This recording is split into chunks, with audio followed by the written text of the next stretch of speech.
Emma, thanks very much. Emma McCarthy there at the Royal Albert Hall. Just before I go, just news coming in as we were watching that from the proms, because the Reuters news agency is reporting that President Trump is pushing for a minimum tariff of 15 to 20% in any deal with the European Union. You remember earlier in the week he slapped on 30% tariffs. That comes in on August the 1st, but he's pushing for a minimum of between 15 and 20% on all EU goods heading into the US. And of course, that'll be a big disappointment for Brussels. But we'll keep an eye on that.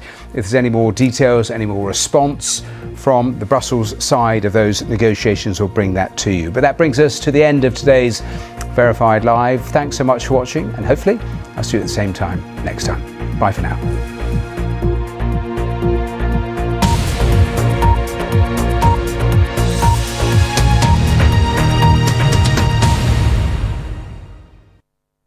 Hello, torrential downpours of rain. Trust nowhere. Brand new Destination X starts Wednesday, 30th of July on BBC One and iPlayer.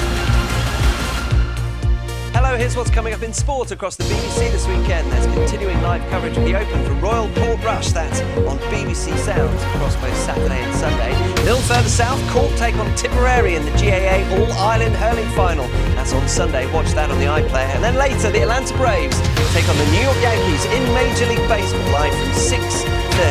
And don't forget, on Saturday and Sunday from 6:30 and 7:30 at Sports Day on BBC News.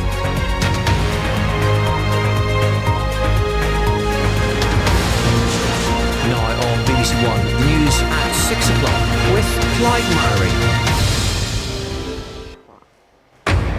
At 6, pollution of England's rivers and lakes is rife as incidents of serious sewage spills goes up dramatically. The Environment Agency says there's been persistent underinvestment by some water and sewage companies despite rising bills. We get untreated sewage spewing underneath the boardwalk across the bridge and into the river. Under pressure, Donald Trump denies he sent a lewd birthday message to the late sex offender Jeffrey Epstein. He now wants more court papers released. Flowers for the victims of the school coach crash in Somerset, in which a 10-year-old boy died.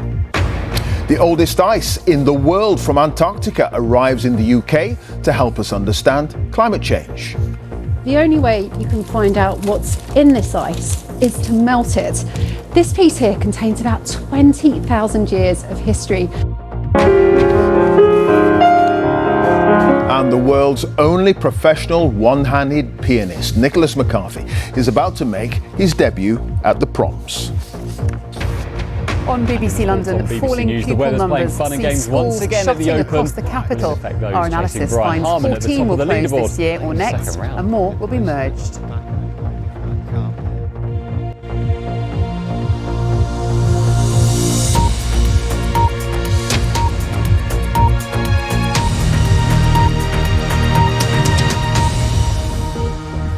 Hello, there's been a systemic failure to tackle pollution in England's rivers with persistent underinvestment by some water and sewage companies. That's the damning verdict of the Environment Agency, which says serious pollution incidents have risen by 60% in the last year alone. It comes as the Commons Public Accounts Committee says the system for regulating water companies needs a complete overhaul with rising bills but failing infrastructure. All right, Jonah, thank you for that. Jonah Fisher there live in Marlborough. Now, Donald Trump has asked the US Justice Department to release court documents relating to the late sex offender Jeffrey Epstein. The president is under intense pressure over the handling of the files, with even some loyal supporters criticizing a decision not to release all the documents. All right, Sarah, thank you for that. Sarah Smith, our North America editor there at the White House. Now, the government has placed sanctions on 18 members of Russian military intelligence units, accusing them of threatening the safety of Britain. It's claimed they're responsible for spying and malicious online cyber activity over a number of years, aimed at destabilising the UK and Europe. Well, Frank Gardner is here with me. Frank, ministers say that there are specific examples of Russian spying and hacking activity. All right, Frank, thank you. Frank Gardner, our security correspondent there. Now, a child who died in a coach crash in Somerset yesterday was a 10-year-old boy. Police say 4 children and 3 adults remain in hospital. The pupils and staff were travelling back from a trip to Exmoor Zoo when their coach came off the road and slid down a 20-foot slope. Jenny Kumar has the latest. Now here, an NHS doctor and her husband have been jailed for 10 months each for selling stolen hospital PPE on eBay during the COVID pandemic. Dr. Atiya Sheikh and Omar Sheikh made almost £8,000 from selling the personal protective equipment in 2020. Here's Katrina Renton. It is 15 minutes past 6, our top story this evening. And pollution of England's rivers and lakes gets much worse as serious incidents of sewage spills rises dramatically. And coming up, we'll be at Royal Portrush as Rory McIlroy completes his second round at the Open.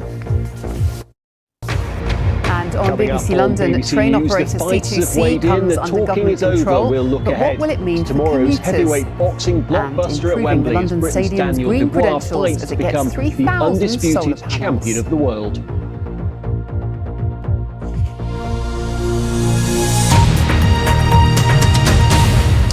Now, the controversy surrounding the best-selling book, The Salt Path, continues, with the family saying they made a big mistake in trusting the author Raina Wynn, whom they claimed stole tens of thousands of pounds from their business in the early 2000s.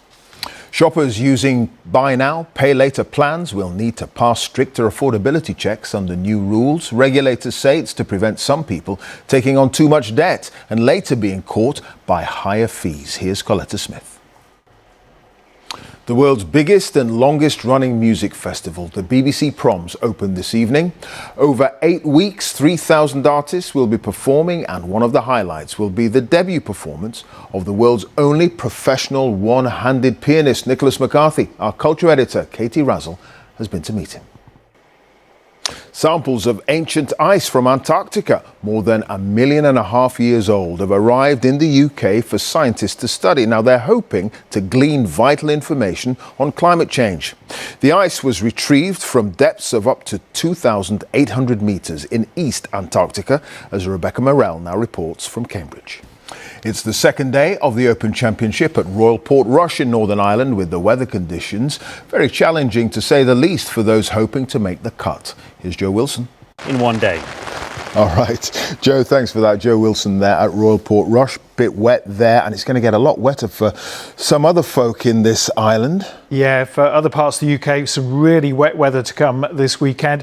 Hard to believe when temperatures reach 31 degrees today, but with heat and humidity, things tend to go bang, and that's what we're going to find as we head into tomorrow. It'll be around 21 or 22 Celsius.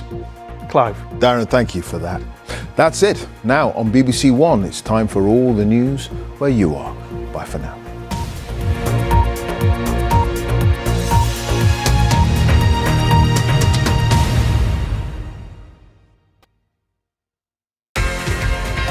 Thanks, Clive. Coming up on BBC London this evening.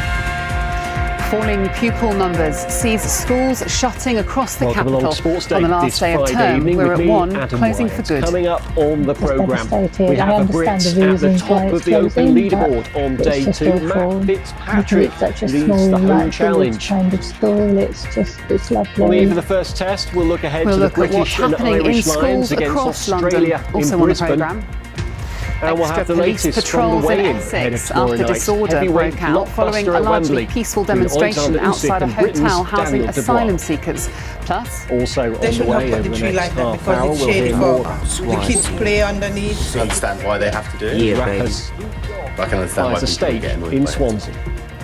The local row that's broken out over how these trees in East London have been cut back in the height of summer. And the 130-year-old drinking fountain restored to its Victorian glory with the help of local school children. Good evening, lots to come, but let's start on the Causeway coast of Northern Ireland. Day 2 of the Open Championship at Royal Portrush. Englishman Matt Fitzpatrick currently tops the leaderboard on 10 under par.